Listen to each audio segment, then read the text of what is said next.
What up, what up, what up, people? What up, what up? Y'all know what time it is. It's Wednesday night. It is David Makes a Man. Y'all.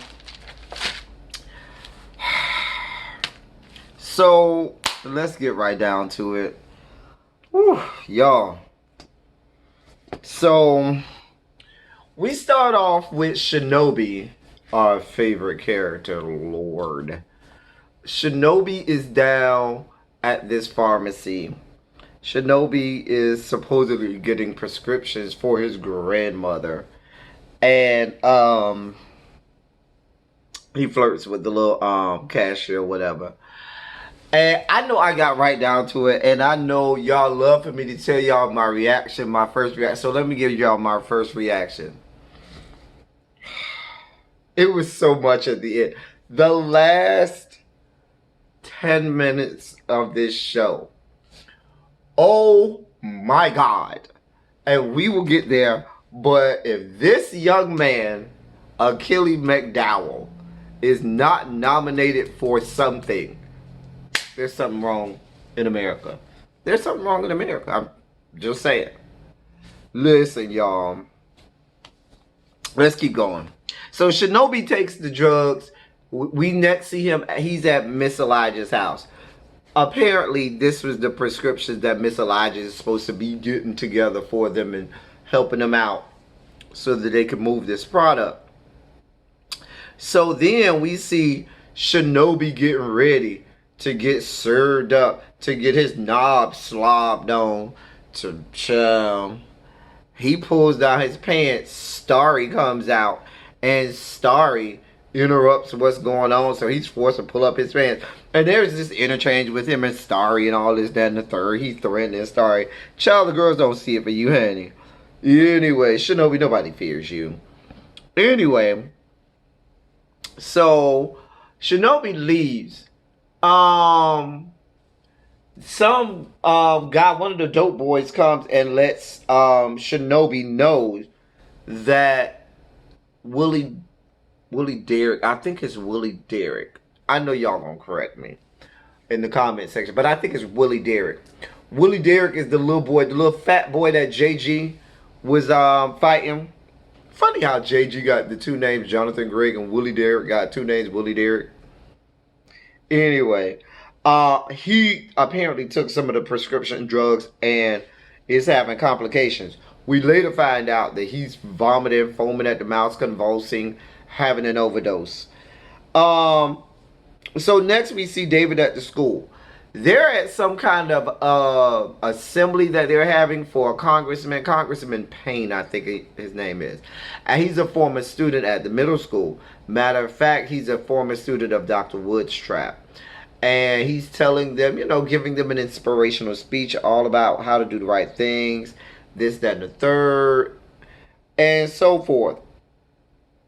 So after the speech, he's meeting with each student. They're having like one-on-one conversations and talks with them, shaking hands, kissing babies, this, that, and the third. David talks to him, and David does the David thing. And, you know, he starts to talk about, you know, his struggle and some of the things that he's going through and his whole story. And he looks at Dr. Woodstrap, and Dr. Woodstrap is looking toward him and the guy like, girl, I don't see it for you. I don't see it for you. You over here telling this story again. Girl, save it, honey. Like, she was not here for it. I mean, she didn't like it at all. David then asks the congressman, says, because the congressman spoke very well of Dr. Woodstrap. He was praising Dr. Woodstrap and all of the things that she taught him and how she helped him make it or whatnot. David then, when he's talking to him, asks him for a recommendation to Hurston. He tells David, well, you know, they look for teacher recommendation. He said, I'm going to get my teacher recommendations, but I just think it would be good to also have one coming from you. So David then begins to recite, I think it's the same poem he was reciting in the window that night with Sky. But he starts to recite the poem because it's a poem that Dr. Woodstrap apparently teaches often because the congressman remembered the poem. So that kind of moves the congressman. He said, listen, call my assistant. We're going to make sure this happens for you. And so then we see Sarah's mom. She's at home on a little treadmill or the bike or something. She get a call from the school saying Sarah ain't make it to school. Clearly, she sent Sarah to school. He ain't make it. So Sarah's mom goes to the school. And so this was the part that was unbelievable. That just would not happen. She goes to the school and she's very disrespectful to the clerical lady, to the secretary. And the secretary lady looking at her like, whatever. So this man comes and takes the mom to the class. Now, you see this sometimes maybe in an elementary school, but definitely not at nobody's middle school or high school is a parent walking through the hallway and going to someone's class. That is not happening. At least not in Miami-Dade County, where this school, where the story is set. You are not going, I don't care who your child is, I don't care how much of a parent you are. If you are not an employee of Miami-Dade County Public Schools, or you don't have authorization to be in that classroom for a purpose and have gotten, going through the proper channels with fingerprinting and all of that stuff, you are not rolling up to nobody's classroom. Period. Period. That's my homage to that video with the ambulance car. If you know what I'm talking about, you know what I'm talking about with the crackhead in the barbershop. Period. Anyway, y'all are going to jail. Period. Anyway, but you ain't walking up in nobody's classroom. That's just not happening. So then, she rolls up to this class, opens the door. The teacher's like, hey, Sarah's not there. Mom is all out of pocket at this point. So then we see David at goes to Dr. Woodstrap's class. Nobody there. It's probably in between classes or something like that. He goes up to Dr. Woodstrap, and Dr. Woodstrap goes off. She's like, listen, all this cashing in on your pain and this, that, and the third, enough is enough. I'm not here for it. You do not have to do that and use that to get to where you are. If you are that great of an individual, let your merits stand alone. You do not need this sob story. You do not need to shame your mom. You do not need to rely on all of this, that, and the third. Rely on the merits of what you have done and what you have accomplished and who you are and your greatness. It's kind of like what my grandfather used to tell us. He used to say, if your works speak for you, then why interrupt? Okay? So that's kind of what Dr. Woodstrap was saying. She was very disappointed in him and how he had that whole conversation with the congressman. And so David kind of said, well, what's the problem? She was like, you and him are one and the same. She was like, I ain't proud of him. I don't see it for him. Because the same thing you doing, he used to do it. And that's how he got where he is. And I don't see it for him. And that's why y'all two probably will get along. If you want his help, go ahead. See how far that gets you. Because he ain't going to help you. And baby, and see, I didn't know if this was real or if this was another one of David's psychological stints or unconscious reverberations coming out and projecting for us, because he goes off on Dr. Woodstrap all about how you over here telling me not to use this, that, and the third, and I got to do everything in my power to claw my way and climb my way to the top. And so, I mean, he's cussing, going off this, that, and the third, going in on Dr. Woodstrap. And that's why I'm saying, because before he went off, he turned around and like the whole ground or the earth started to shake, and then he turned back around and went in. So I don't know if that's what he wanted to say and his subconscious was projecting this on screen for us, or if he really did have this conversation. But I know he ended up asking her for the recommendation, and then there was the call over the PA saying, oh, David Young reported to the principal's office. And she never gave an answer. And the bell had rang and class started to come in. She never gave him an answer. So and y'all put in the comments whether or not y'all think that was real or whether or not this was his subconscious. Y'all gonna put it in the comments anyway. Y'all know how we do. So then David is at the principal's office. At the principal's office, Sharon's mom is there. And David goes in the office, talks to the principal. Apparently, it's been a couple weeks since the Halloween event. The principal senses that David's keeping something from her. So the principal was like, anything you want to tell me, show me this, that, and the third. David hands the principal the note that Sharon gave him. Sharon had wrote a note to David, all about how much he cares about David. Not in the way, because he said not in a weird way, but how much he cared and appreciated David for just being there for him and being his friend and helping him sort out his feelings, is helping him get through what is a rough time in his life. So, and that he misses him. So the mom immediately goes to the school psychiatrist. She said, I gotta go get this to Dr. Bree. So she storms out. David walks out of the office.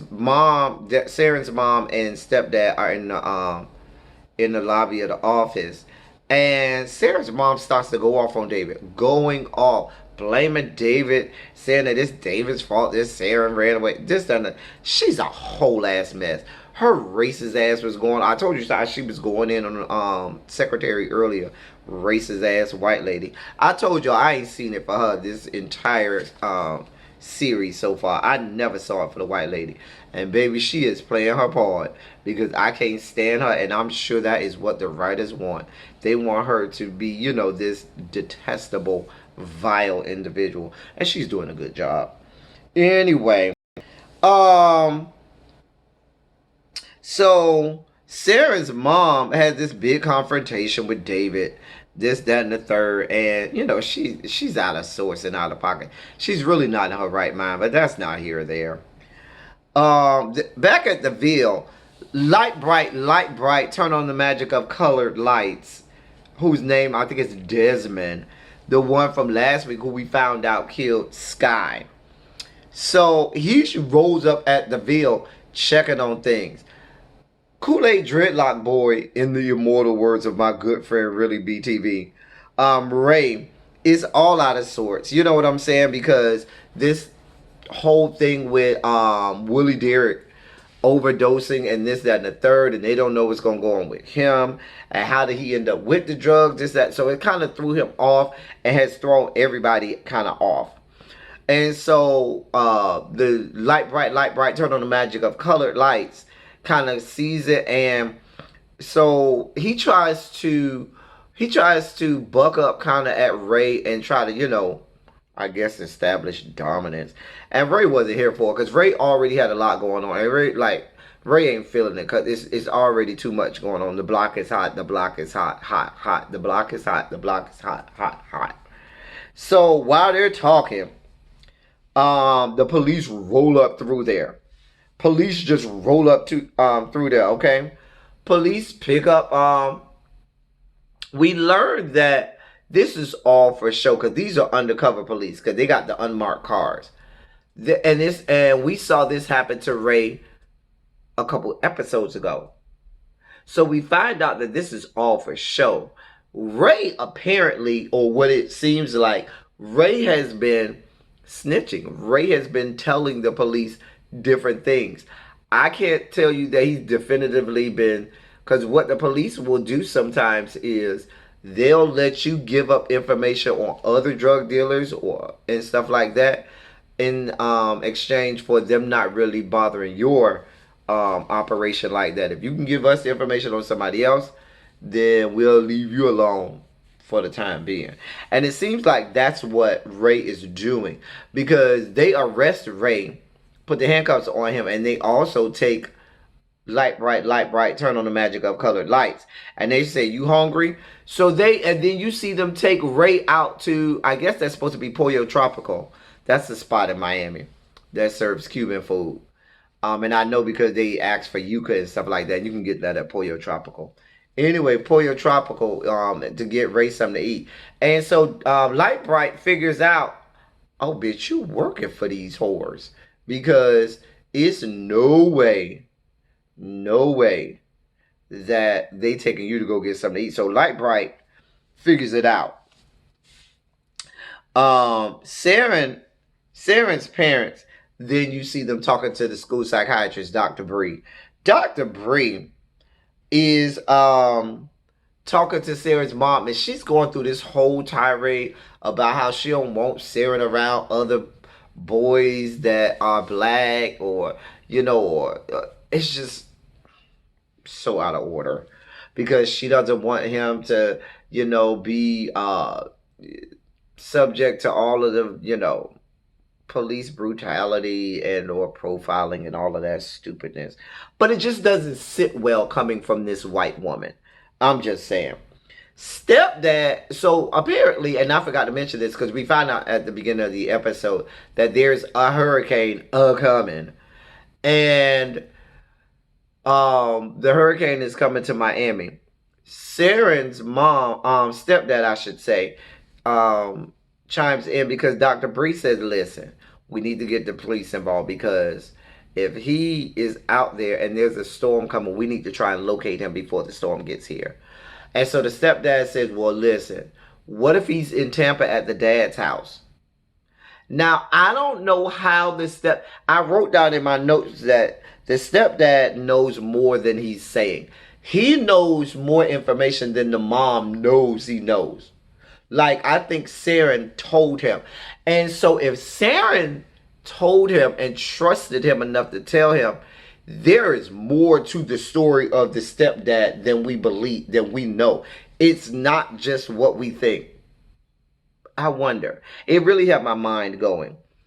Anyway, so he was like, let's try to call. The mom was like, well, you could try and call him, but he ain't going to answer. He was like, well, let me try and call.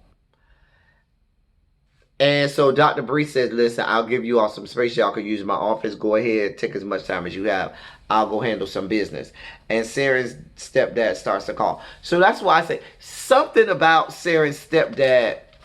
I don't think we know everything we should know. I don't think we've connected those dots yet. So then Dr. Bree steps out. David is sitting outside in the lobby. Dr. Bree says, come with me. David goes outside to talk to Dr. Bree. Dr. Bree asks David all of the stuff about, and Dr. Bree's tone with David is very different from what it was before. Before, Dr. Bree was very mild-mannered. His tone was very soft, comforting. Dr. Bree is coming at David like, I ain't taking this from you no more. You gonna tell me something. Like, it's very aggressive and very, he's very forceful with David. And he asks all of the right questions. Where the hell is Saren? What's going on in Saren's house? Explain what the note was about. Do you want me to tell people what the note said, his parents, what the note said? Why are you just telling us about this note and you just had it for a couple weeks? You better tell me something. And David is talking about how, he wants to help out his friend, and he want to, his friend end up like the stuff that you see on the TV. And I think Dr. Bree was figuring it out. And Dr. Bree tells, and so at the end of the conversation, Dr. Bree tells David, listen, if you did take this prescription pad, you have until Thanksgiving to give that back. After that, all bets are off. It's going down. So David's got to deal with that. And so the next thing we see, we're back at the Ville. Rent lady comes up to Glow. Glow think the rent lady coming up to her to tell her that the rent due. So she goes off on the rent lady. Rent lady is coming to tell her, listen, I ain't even coming for that. There's a hurricane coming, and the Ville is in the yellow zone. Now, if you're from Miami, you know we have zones that have to evacuate depending on the severity of the storm, the category of the storm. If you red or orange or yellow, it goes up from there. So red definitely got to leave anytime something comes. Orange, it depends on the size. Yellow, it depends on the size as well. So they were in the yellow, so they had to evacuate by the next day. So the mom got to find somewhere to go. I'm sure we'll see about that next episode, where she goes. So then we see David come home. Shit is going haywire at the Ville with moving these drugs. Like, you see it's sloppy. It's all out of sorts. And David is looking around like, wait, what? So he talks to one of the dope boys and gets updated on what's going on. Ray and Desmond, Light Bright, done got picked up by the police. Willie Derrick done OD'd or something and is vomited everywhere, sick, convulsing. He done took one of the drugs. And so David is like, what the hell? To add insult to injury, David turns around. Who's behind him? Ray's uncle, Teo. Teo is there, popping up. David takes him to the hole. Of course, David knows where the money is. So David doesn't know what Ray's been doing. So David goes to get the money. He takes it to, he gives it to Teo. And Teo even says, hey, this feels heavier. You sure it's the right amount? He says, as far as I know. You sure? You know, y'all ain't moving no extra weight or so. He said, as far as I know. And so Teo gives him a little cut or whatever and say, you know, his cut or whatever. And they start to have this conversation. So David once again goes off. David has a series of moments in this episode that keeps getting bigger and bigger and more climactic until we get to the big scene. This is not the big scene, but this is leading there. So he goes off all about how light bright, turn on the magic of colored lights is coming at people all the wrong way. And he speaks his truth to Teo. Now, he vaguely alluded to knowing that Light Bright was the one that killed Sky when he was talking to Teo. But David, I wrote down that is this real? Because I don't know if he really talked to Teo this way. And then I wrote down, is David putting on to make Teo get Desmond to lighten up or get Desmond not to come around as much? Like, I felt like David was putting, like the kids say, putting 10 on 20 or 20 on 10, I should say, in order to sensationalize how Derek is for the purpose of trying to make Teo get Derek off of them. And so that's kind of how I felt. So Teo tells David he respects him and he's going to talk to Light Bright. And he respects how he came at him. And I still was left thinking, is this real? Or is it not? Inquiring minds want to know. So then David goes to this spot where Shinobi is with Willie Derrick. Shinobi's cradling Willie Derrick. Willie Derrick is dead. He's foam. You see the foam out his mouth. He ain't moving. He ain't breathing. He dead. David tells Shinobi, listen, you got to let it go. I thought, and I was looking at this, I was like, well, is Willie Derrick, I guess Willie Derrick is Shinobi's little brother. Y'all let me know in the comments if Shinobi, because maybe I'm forgetting. Y'all know my mind. I think Willie Derrick is Shinobi's little brother. I don't know. But the way he was cradling him and the way he was out of sorts, it made it feel like it was his brother or somebody really, really close to him. So then we see Ray comes back to the Ville. No. Teo goes to the jail to get Light Bright out. Light Bright asks Ray, Teo, where's Ray? Teo says Ray is already home. So I felt like it was one of two things. Either one, Teo had already figured out or already knew that Ray was snitching, or two, that Teo is in with Ray in the talking to the police. I'm sure we'll find out. So then we see Ray goes back. Light Bright tells Teo, I need to talk to you about Ray because I need to tell you what I saw. And I feel like Teo is going to be like, oh, I already know, whenever he tells him. So we get back to the Ville with Ray. Ray comes there. He goes to the hole. David is in there taking charge. David telling all the dope boys, we shutting this shit down. Ain't no more selling nowhere. If you need to do something, you go to Naranja. Now, Naranja is a just a city outside of Homestead. I think Naranja. I'm trying to think. It's just outside of Homestead, but I'm trying to think, is Naranja south or north of? Because Florida City is south. And I think it's Homestead, Florida City, and then, no, I think it's Homestead, Naranja, then Florida City. Because Florida City, I think, is more south than Homestead. But all of them way down there. Like, you damn near going toward the Florida Keys. Anyway, David tells them, y'all go get some cleaning stuff. Go in there, clean up all that stuff around Willie Derrick. Make it look like he was in there by himself. And I think he tells them to board up that empty apartment where Willie Derrick is. So, I mean, he's very forceful. And you got these grown men. And David, a 14-year-old little boy, is bossing them around, taking charge. You see him in his element here. The next thing you know, you see them tell Shinobi to go home. Because Shinobi can't even keep himself together. David then has this conversation with Ray. David tells Ray that he gave Teo the money. Ray says, I was not even telling Teo that we were selling these prescription drugs. He didn't know. So he got all my extra money, and I needed that money to do something or other. So David is like, well, that's your uncle. I mean, it should be no problem. This, that, and the third. He ain't going to do nothing to you.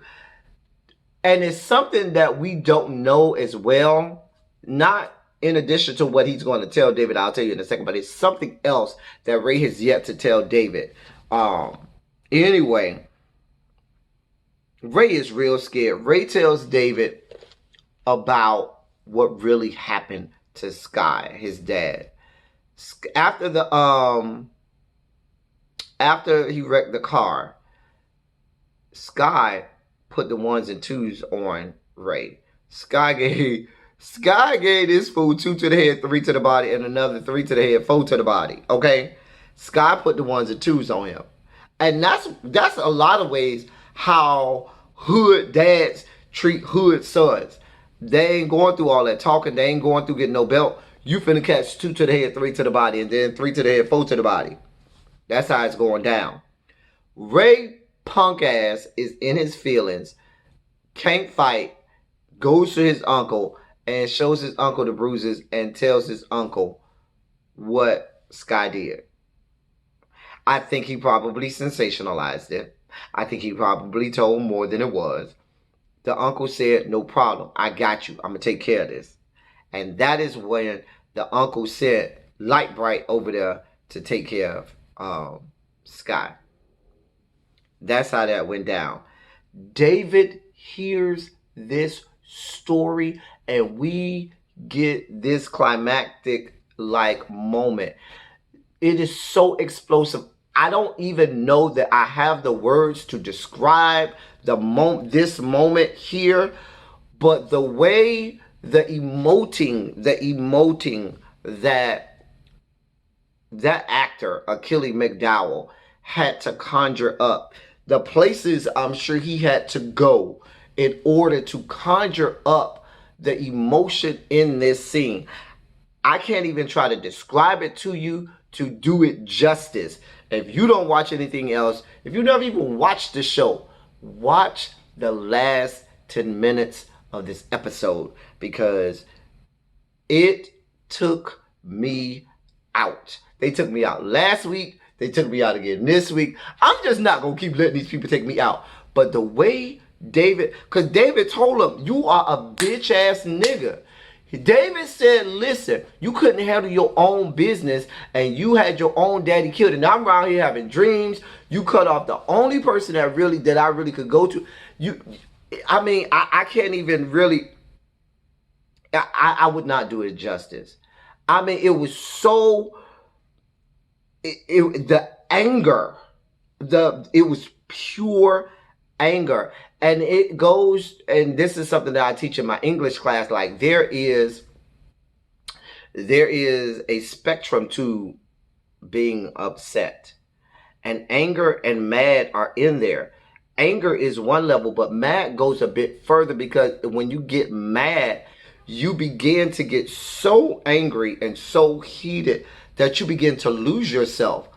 And you become like a mad dog who foams at the mouth, who becomes out of sorts, who is almost rabid, one would say. And that's what you saw in David. And that's why I say the way, the emoting that this actor did, it felt so real, it felt so powerful. You couldn't help but be caught up, like you were transported into that scene, feeling all of the emotion with this character. Oh, it was great. It was great. It was great. This was, to me, a scene where you saw the changing of the guard. This was the scene where this now became David's operation. No longer, this was the episode, no longer Ray. And me and Really BTV talked about something was going to have to happen to put Ray out of the situation and then put David at the forefront. Powerful scene, y'all. Explosive. You gotta go see it. The police then come. I guess they looking for Willie Derrick. And David goes outside to see what's going on. Miss Elijah's downstairs. He looks down at Miss Elijah. Miss Elijah says the package arrived in Tampa. And they do a flashback, and you see the scene from earlier that morning. Remember last episode, Starry told you he was going to Tampa. We didn't put it together, but I'm now, right now, as we are speaking, just put together what happened. As I'm speaking, just put together what happened. When Starry said last episode that he was going to Tampa, it wasn't for himself. Shit. It was for Saren. Because remember, David left Saren in the house with Miss Elijah. Damn it. At least this is what I'm thinking as my brain. I'm literally thinking about this as I am making this video. So here's my theory. I'm thinking that Saren had already come up with this plan with Miss Elijah. And Starry was going to be the means by which this happened. Remember, Starry was from Tampa. So why would Starry be going back to Tampa? Wow. So what happens is this. David helped Saren get to Tampa. Oh. And that's why Starry had to leave. Because I was like, if Starry was leaving at the beginning of the episode, why was Starry still there? And Starry must have told Miss Elijah. Oh, okay. So anyway, we find out. I'm putting it together, y'all, because I mean, you saw from looking on the scene that Starry had driven to Tampa. But what I'm putting together is that this is something that was planned out from last episode. And it took this much time maybe to save the money or get everything together in order to get what they needed to get together, in order to get what they needed to have Starry take Saren there. I'm just putting this together. Because based on the conversation that David had with Dr. Bree, based on the conversation David had with the principal, Starry still being there, I'm just putting all of this together. All of this together. This is so interesting. And that's where this show goes off. Now I'm so curious. Y'all, let's go. Y'all know where we going now. We going to the comment section, y'all. We about to argue. I know this review is going long, but it was such a great episode, y'all. Y'all, we're going to do like last week. Y'all were, listen, shouts out to you all, the subscribers or the viewers, because y'all was in the comment section last week, and I enjoyed every moment of the comment section. Let's get back down to these comments, y'all, and saga about what we saw. Y'all, it is, I think, 2 more episodes left. I'm so upset about this. I didn't even say what episode this was. Y'all, I'm sorry. This is David Makes Man, Season 1, Episode 8. Child, I'm all out of sorts, y'all. We go into the comment section. I'll meet y'all down there. Until next week, I'm out.